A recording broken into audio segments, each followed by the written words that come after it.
জীবনের প্রথম জামাই ছাড়া একা একা বেড়ায় বেড়ায় খাই।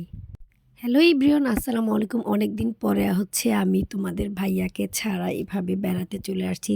তাও আবার বলো বাপের বাড়ি। এই যে দেখতে পাচ্ছ, যদিও বা মনটা একটু খারাপ, কিন্তু আমার বাপের বাড়ির লোকজন সবাই মিলে আমাকে খুব আপ্যায়ন করতেছে, আদর আস্তি করতেছে। এখানে হচ্ছে শুটকি ভর্তা বানিয়েছে আমার বড় ভাইয়ের বউ আমার জন্য, যেহেতু আমি শুটকি ভর্তাটা খুবই পছন্দ করি। এবং সবচেয়ে বড় স্পেশাল কথা যেটা হচ্ছে, এই শুটকি ভর্তাটা তোমাদের কাছে দেখে যেরকম সাধারণ মনে হচ্ছে, আসলে এটা কিন্তু সাধারণ শুটকি ভর্তা না। এটার সাথে কিন্তু লাউ পাতা দিয়ে শুটকি ভর্তা বানানো হয়েছে এবং তার সাথে রয়েছে স্পেশাল সালাদ।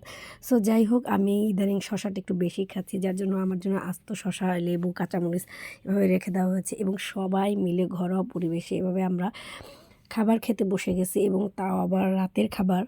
এখানে আমাদের পরিবারের সবাই রয়েছে, যেমন এটা আমার ছোট ভাইয়ের বউ, বড় ভাই, বোনের ছেলে মেয়ে। সো এই যে আমার বড় ভাবি যে হচ্ছে স্পেশাল ভর্তা বানিয়েছে আমার জন্য, এবং এখানে এই যে হাঁড়ি ভর্তি এখানে রয়েছে গরুর মাংসর ডাল, তারপর শুটকি ভর্তা, সেটাও আবার লাউ পাতা দিয়ে। সো যাই হোক, সব মিলে অনেকটা অনেকটা ভালো লাগছে। এই টুকটুকে পাকা বড়ি হচ্ছে বরিশাল্লা তাসরিয়া, মানে ওদের বাড়ি আমাদের বাড়ি এক জায়গাতে, এই গ্রামের বাড়ি বরিশাল্লা, যেহেতু আমরা হচ্ছে আমার বড় বোনের মেয়ে। এবং এটা হচ্ছে আমার মেয়ে, সে হচ্ছে রেগে যাচ্ছে, তাকে কেন ভিডিও করা হচ্ছে না। সো অলরেডি তার ভিডিও আমি স্টার্ট করে দিয়েছি। যাই হোক, ক্যামেরাতে যদি কেউ বাদ পড়ে যায় তার মনটা তো একটু খারাপই হবে, এটাই স্বাভাবিক। ও আচ্ছা, তোমাদেরকে ভিডিও শুরুতে যে কথাটা বলেছিলাম যে জামাই ছাড়া বেড়ায় বেড়ায় খাচ্ছি, আসলে বিষয়টা এরকম না। জীবনে অনেক কিছু ত্যাগ স্বীকার করতে হয়, বাধ্য হতে হয় অনেক সময়। সো যার জন্য হচ্ছে আমি আমার জীবনের এই প্রথম, তোমরা বিশ্বাস করবে কিনা জানি না, আমার সাংসারিক জীবনে প্রায় অনেক বছর পার হয়ে গেছে, একদম লং টাইম পার করে চলে আসছি। আলহামদুলিল্লাহ তোমাদের সবার দোয়া। সো এই পর্যায়ে এসে যদিও বা একটু ত্যাগ স্বীকার করা লাগতেছে। তোমাদের ভাইয়া আমার কাছ থেকে অনেক দূরে, যার জন্য হচ্ছে সে আমার সাথে সঙ্গী হিসেবে এখানে আসতে পারেনি। তারপরও যাই হোক, দোয়া করবে তোমরা, ইনশাল্লাহ আবার খুব শীঘ্রই আমরা একত্রিত হয়ে আবার চলে আসবো দাওয়াত খেতে। শুটকি ভর্তাটা খেয়ে জিভটা বারবার এমন করতেছি কেন যেন, কারণ আমার প্রচুর ঝাল লাগতেছে। আয় আল্লাহ, মানে এটা হচ্ছে একদম কাঁচা মরিচের, টসটসা কাঁচা মরিচের ঝাল। সো যার জন্য আমার কাছে খুব ঝাল লেগেছে, তাড়াহুড়া করে আমি শশা খেয়ে নিয়েছি। এবং দেখতেই পাচ্ছ, খাওয়া কিন্তু থামানো যাবে না, কারণ এত টেস্ট হয়েছে এই ভর্তাটা।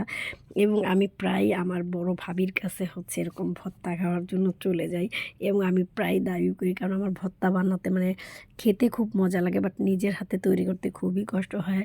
এরকমটা কিন্তু আগে ছিলাম না, বেবিরা হওয়ার পর থেকেই হচ্ছে আমি একটু মানে এরকম পরিশ্রমটা কম করতে পারি, শিলে পাটায় বাটাবাটি। সো এই যে ভাই ভাবি সবাই মিলে হচ্ছে, ভাগ্নে ভাগনা সবাই একসাথে খেতে বসছি, সত্যি কথা। এবং এভাবে যে আমরা সবাই মেঝেতে বসে খেতে বসছি একত্রিত হয়ে, এটা আসলে অনেক বড় আনন্দের কিছু, কারণ এটা সবার জীবনে থাকে না, সবাই চাইলেও এরকম আনন্দ একসাথে ভাগাভাগি করতে পারে না। এমনিতেই কনকনে শীত, তার উপরে শুটকি ভর্তা। যাই হোক, শুটকি ভর্তা তো খাওয়া শেষ হলে এবার চলে যাচ্ছে একদম মাংসের পর্যায়ে। সো আমাকে মাংস তুলে দেওয়া হচ্ছে আমার প্লেটে, এবং সবাই এই যে দেখো না, আমার ভাবি লুকিয়ে লুকিয়ে দিকে খাবার খাচ্ছে। সো আমি ক্যামেরাতে বলতেছি যে আমি কিন্তু দেখিয়ে দিব সবাইকে লুকিয়ে লুকিয়ে বেশি বেশি খাচ্ছে এর জন্য। সো এখন আমিও খাবো।